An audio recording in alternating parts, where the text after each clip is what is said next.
Oklahoma City evens up the NBA Finals 123-107, the final score from Oklahoma, which means only one thing.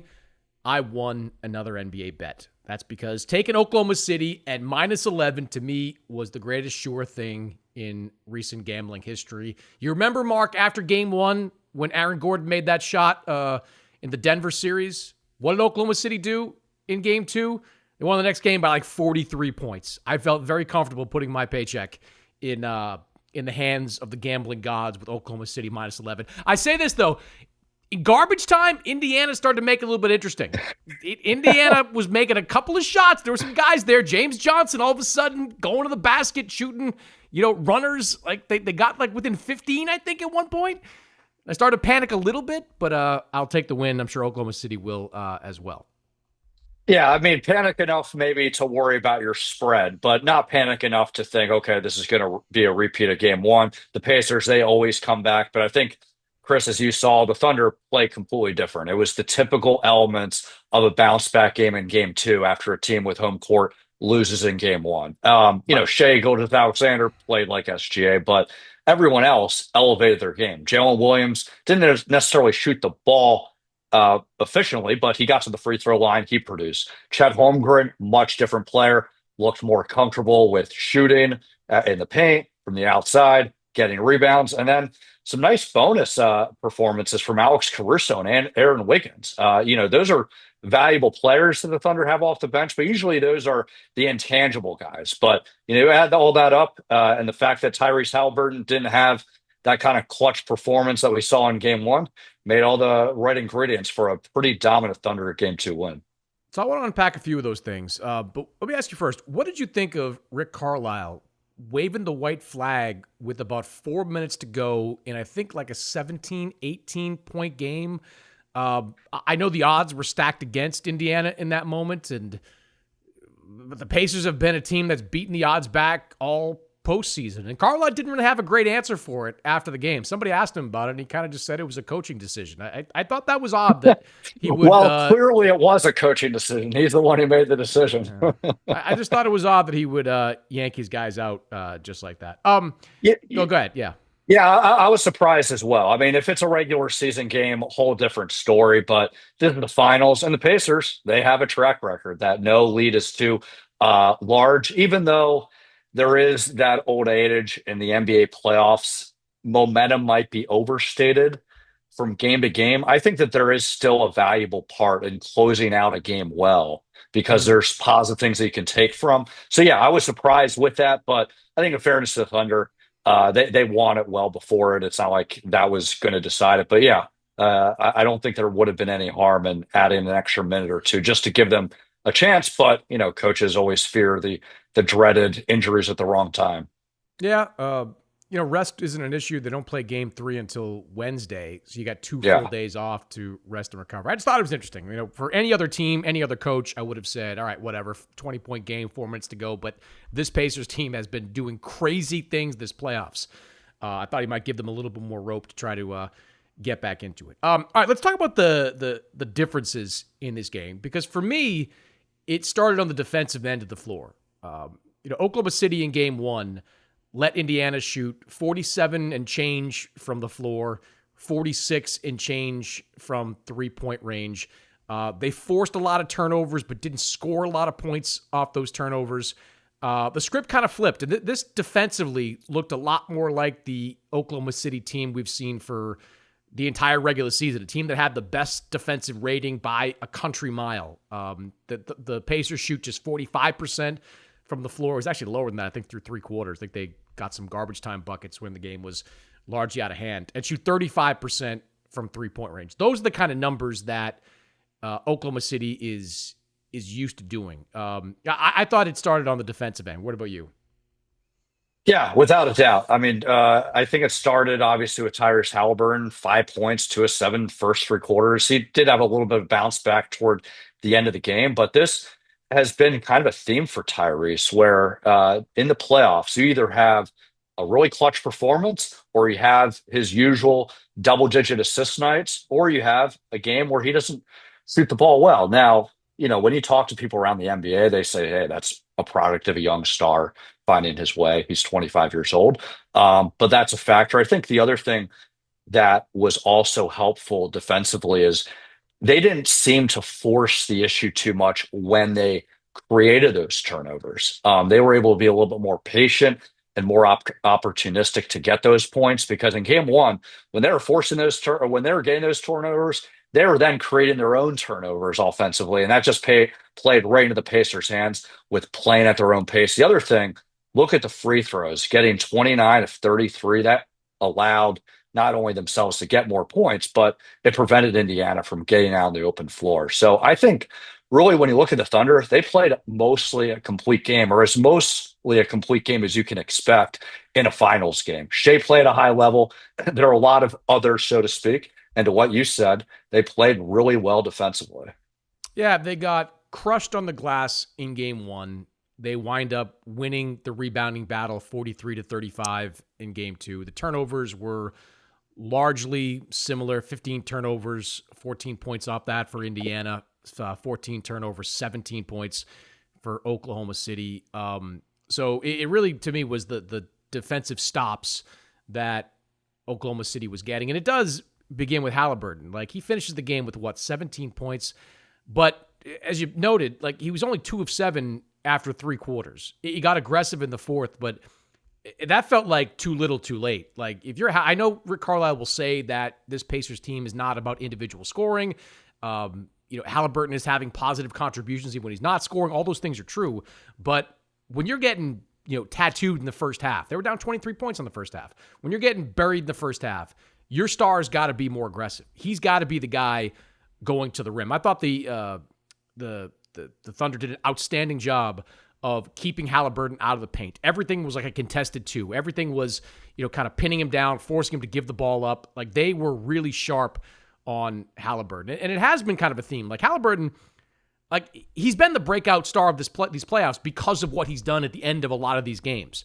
But he's had a lot of games where he's been kind of so-so up until that point. Like, he makes the huge shot in game one against the Knicks, but it was Aaron Nesmith's, like, what was it, 6 fourth-quarter three-pointers or whatever that number was that got them back in the game and allowed Haliburton to have that signature moment. He put together a complete game in game 4 of that series. But even game 1 of this one, great shot, but he only had, 14 points, I think, in game 1. Like, so he's had some kind of so-so games that have been masked by his greatness at the end. I think they need a more aggressive version of him. Like, I think he's got to be up, 15, 20, 25 shots per game for, maybe not 25, that's probably too many, but like in the 15 to 20 shot per game range for them to be, in the mix against a team like this.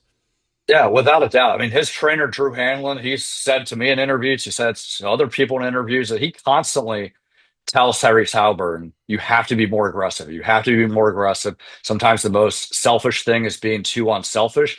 And another thing, some other assistant coaches this week talking to me about Tyrese, and I was trying to get their read on that theme of why does he have these kind of games? And beyond the fact that he's still young, they observed that when he gets double teamed or if they keep him out of the paint or they try to be physical, he shies away and his aggressiveness even dilutes even more. So it's not a bad thing that he is a pass first point guard, but the other thing that made this more challenging is the usual others did not make shots. Pascal Siakam had 15 points, 3 of 11 shooting. He's usually the beacon of consistency, of efficient off-ball cutting, doesn't need the ball in his hands that much other than to score an easy basket, either at the rim or catch and shoot 3.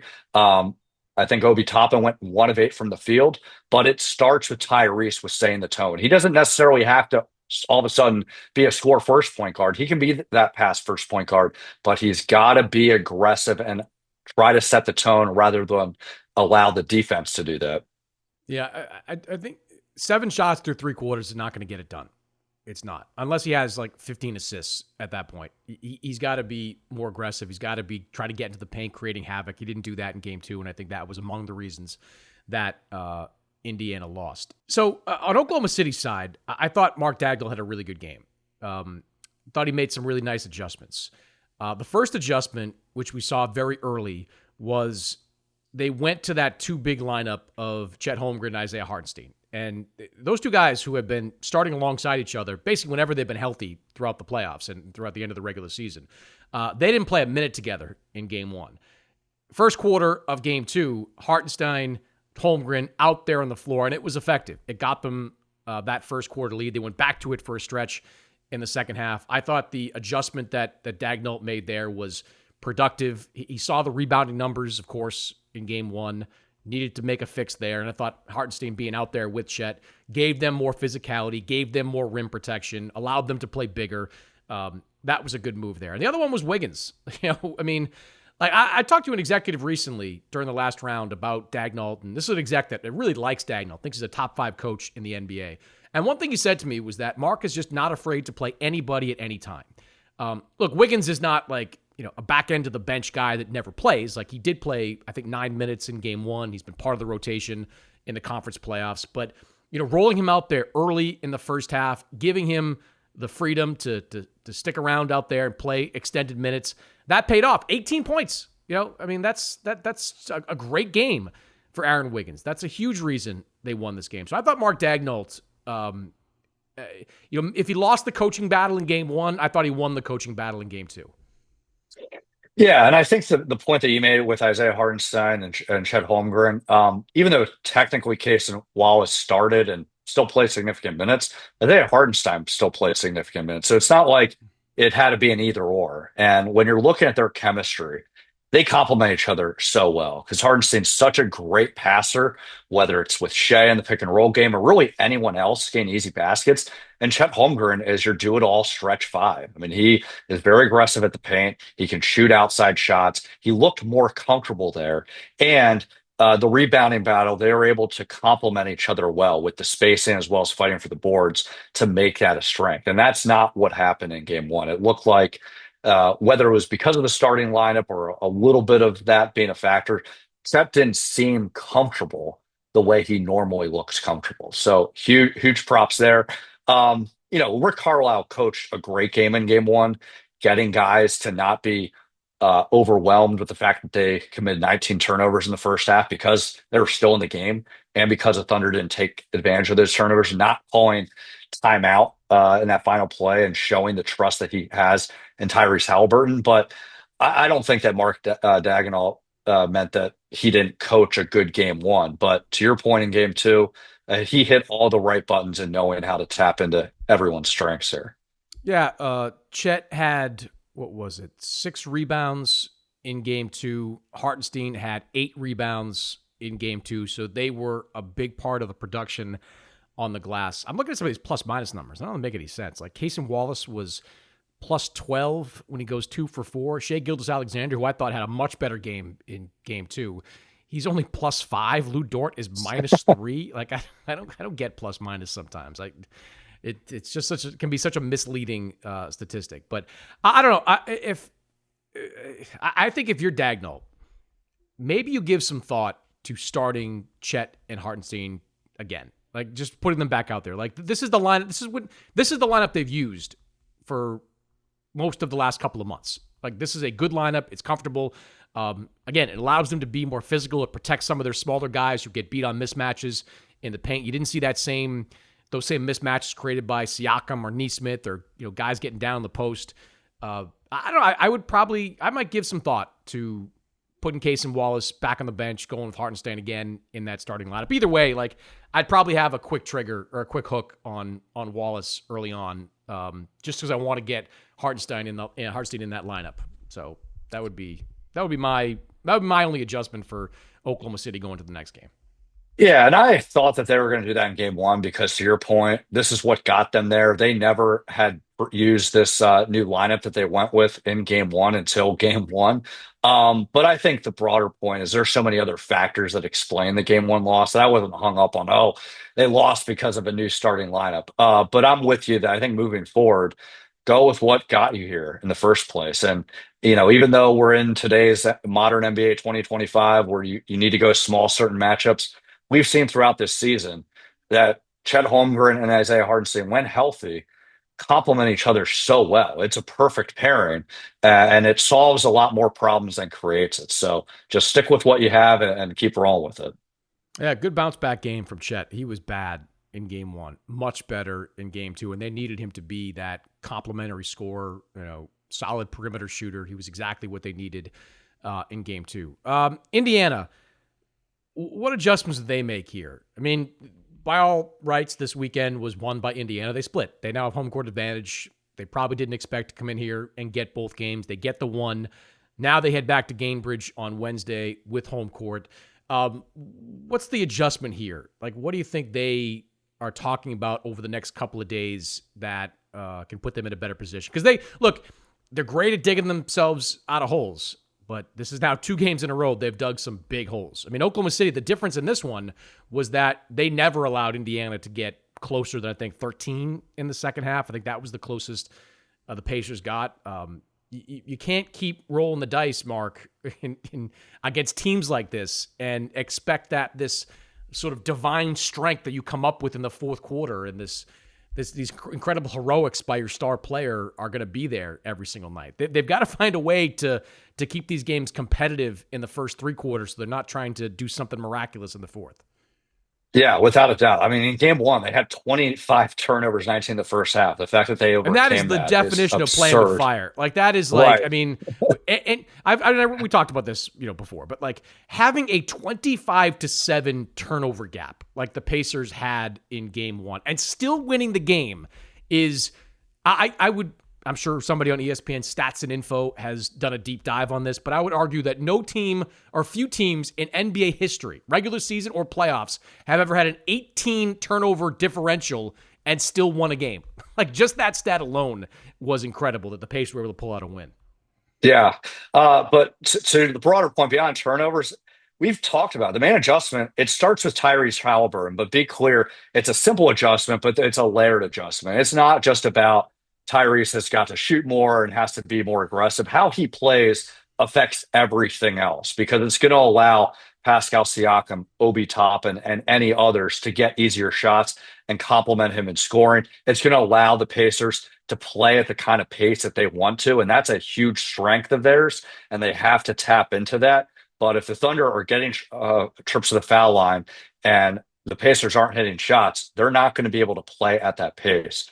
I think the other thing that they have to tap into is just being a lot more disciplined with all their decision makings because it ties into their turnovers, ties into their balance with their offense, it ties into their defense. And I think when you're looking at the Pacers and the Thunder here, I think going in, everyone, including us, favored the Thunder, but I don't think every one of us thinks it's going to be a lopsided game every single game. We all thought it's going to be competitive. So if the Pacers do this, it's not going to guarantee them a win against the Thunder because they're that good, but at least it'll keep it interesting and it'll become a game that's deciding the final moments instead of what we saw in game two. I think they've got to get in the paint a lot more, too. I think it's like 34 points they've had through 2 games in the paint. And look, that's a product of Oklahoma City's defense. They pack the paint. They're willing to give up corner threes. The Pacers took advantage of that in game one.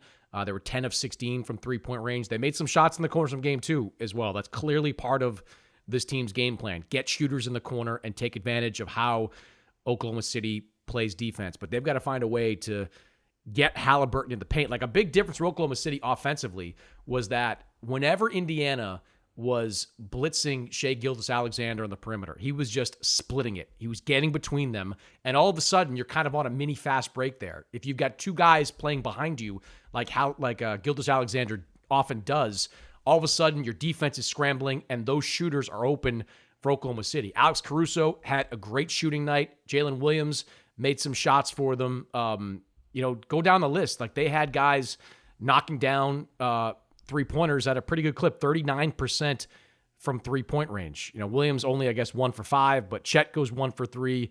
Off the bench, Caruso 4 for 8. Wiggins 5 for 8 from 3-point range. That's all a byproduct, a lot of it anyway, of Gilgeous-Alexander getting in the paint and wreaking havoc once he gets in there. Not only creating shots for himself, getting to the free throw line, but finding wide open opportunities for these guys. Indiana's got to tap into some of that. However they want to do it, they've got to find a way to get Haliburton in the paint, get him creating that same type of havoc, or else they're going to find themselves in another big hole once again when we go into game 3. Yeah, and I think that when you're looking at the roster depth here, the head-to-head star matchup with Shea and Tyrese, they're not guarding each other, but just as far as what they're doing statistically, it's not even a debate. Shea is the best player on the floor, MVP for a reason, and so that reinforces that the Pacers need to have one or two X factors a lot more importantly than the Thunder do. I mean, you and I have talked about the importance of Jalen Williams, and I don't want to just downplay that because it's very important that he's more consistent, doesn't have these kind of eggs because the numbers have shown when he doesn't shoot the ball well, usually the Thunder lose. But the Thunder can absorb off nights from their role players much better than the Pacers do. So I think moving forward, they have to have at least two players beyond Tyrese Haliburton playing at all-time level. With the Thunder, it can't just be on Shea, but if it's just one other guy, it's probably not ideal, obviously, but they could probably get through it because of how dominant Shea has been. So that all illustrates that the Pacers have a big challenge on their hand. They're capable of doing it, but that's the bare minimum, again, just to keep this game competitive because the Thunder just have so much depth, continuity, and discipline. Well, you're not going to win if Siakam's 3 for 11 minus 15. Like, you're Yeah. not going to win any of the games this series. Benedict Mathurin has been good. He was good in game 2, 4 of 7. TJ McConnell, 5 of 7. Though I think a lot of those shots came late, or a couple of them at least came late that when the game was out of reach. But Obi Toppin going 1 for 8 is dreadful. Thomas Bryant, 12 minutes, did nothing, committed a couple of crappy fouls, then looked at the bench like with this incredulous look on his face, like he couldn't believe that obvious fouls were called that way. Ben Shepherd didn't really provide much, played 13-ish minutes, 1 of 2. Like these guys, and look, maybe when they go back home, they'll step up, they'll play better. The way the old saying goes, role players play better when they get at home. And, you could hear Rick Carlisle in the post-game presser basically pleading with Indiana fans to show up in the same way that Oklahoma City fans showed up in the first 2 games of this series. So maybe they get a bump there. But you're right. They've got to have someone, they got to Haliburton play a lot better, but then the guys around him have to play a lot better as well. I said coming into the series, the margin for error for Oklahoma City or for Indiana to win is super slim. Like Oklahoma City, they've just got more ways to beat you. Indiana, heroics just aren't enough to get it done. So the challenge for Indiana begins right now when Game 3 starts on Wednesday.